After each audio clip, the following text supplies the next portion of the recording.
जय श्री राधे राधे राधे। हम बरसाना से आए हुए हैं और हमारा नाम श्री राधे श्यामदास महाराज है।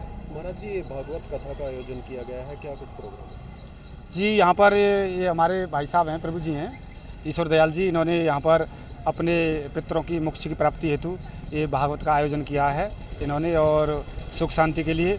और व्यक्ति इस तरीके से करवाता है तो निश्चित है सुख शांति और कल्याण का रास्ता खुलता है, क्योंकि कल्याण के रास्ते और कोई नहीं, सिर्फ भक्ति ही और भागवत ही है।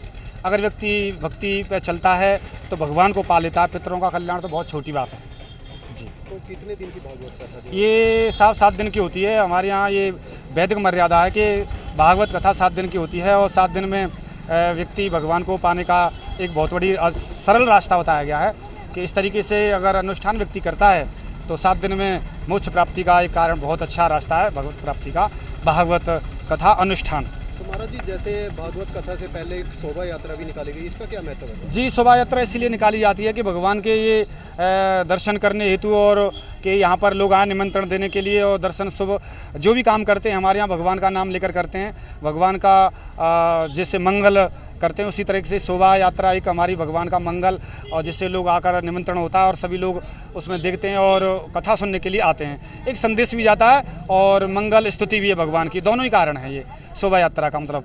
तो जैसे ये शोभा यात्रा निकाली जाती है, जैसे 51 मठ की, तो एक कैसे कितने कुछ काउंटिंग? इसमें एक ऐसा होता है कि विधान है, अगर व्यक्ति 51 निकालता है, 108 निकालता है या उससे भी ज़्यादा निकालता है तो उसी के अनुसार एक अनुष्ठान माना जाता है।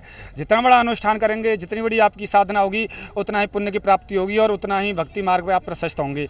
अगर आपके अंदर सामर्थ्य इतनी नहीं है कि आप 108 नहीं निकाल सकते हैं और या 51 नहीं निकाल सकते हैं, तो व्यक्ति छोटे ही कार्यक्रम कराता है तो 11 कर लेते, कोई 51 कर लेते हैं। ये सामर्थ्य के अनुसार है। व्यक्ति जितना बड़ा यज्ञ करता है उतना ही बड़ी व्यक्ति के अंदर सिद्धि मिलती है। तो कितने दिन भागवत कथा जो है ये चलेगी? ये तो 7 दिन ही चलती है जी। भागवत कथा का अनुष्ठान 7 दिन का ही होता है। 7 दिन में ही मोक्ष की प्राप्ति का विधान है, हमारी वेद मर्यादा है। ये अनुष्ठान 7 दिन का ही होता है। और अलग अलग अनुष्ठान है, जैसे राम कथा है वो 9 दिन की होती है, शिव कथा है वो भी 9 दिन की होती है। ऐसे अलग अलग अनुष्ठान है और व्यक्ति किस उद्देश्य से कराता है वो उद्देश्य होते हैं। अगर मोक्ष की प्राप्ति हेतु कराता है, पितरों का मोक्ष की प्राप्ति, तो भागवती कथा कराते हैं। अन्य कोई कारण होता है वो अलग अलग कारण है, वो लंबा विषय हो जाएगा।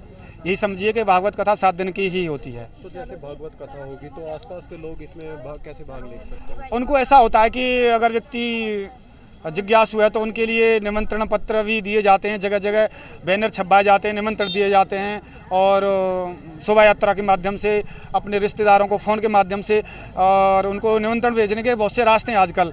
और ये विधान में हमारे यहाँ भागवत में आया है कि निमंत्रण भेजना चाहिए कार्ड के द्वारा, कैसे द्वारा, और सबका कल्याण हेतु सबके।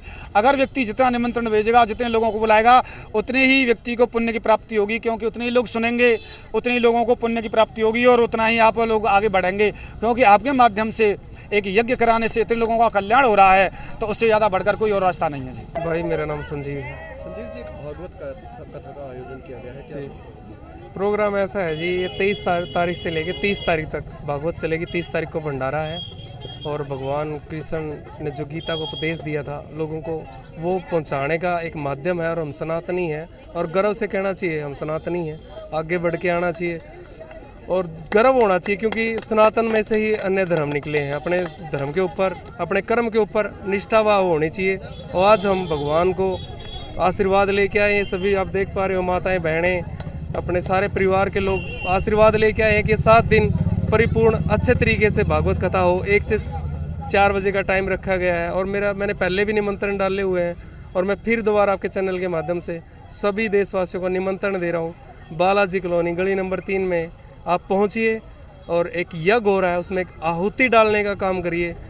और पता नहीं भगवान कब किसको कहाँ पुण्य का भागी बना दे, और पहुँचिए। तो जैसे कॉलोनी में जैसे भागवत कथा हो रही है, एक भाग्यशाली जो है कथा है, वो कॉलोनी वासियों के लिए क्या संदेश है? कॉलोनी वासियों के लिए तो एक ही संदेश है। अब पीछे हमने देखा त्रासदी हुई है, पंजाब, हरियाणा, दिल्ली लगभग डूब ही गए। मेरा संदेश ये रहेगा, कहीं भी अगर आप किसी को भी भूखा प्यासा देखते हो तो मेरा मानवता के नाते एक ही संदेश है, भूखे को अन्न, प्यासे को पानी। जहाँ भी कहीं भी आपसे हाथ से छूट जाए, आप सेवा करते रहिए। मानवता का पहला धर्म है मानव धर्म सेवा। इससे बड़ा कोई कर्म नहीं, इससे बड़ा कोई धर्म नहीं।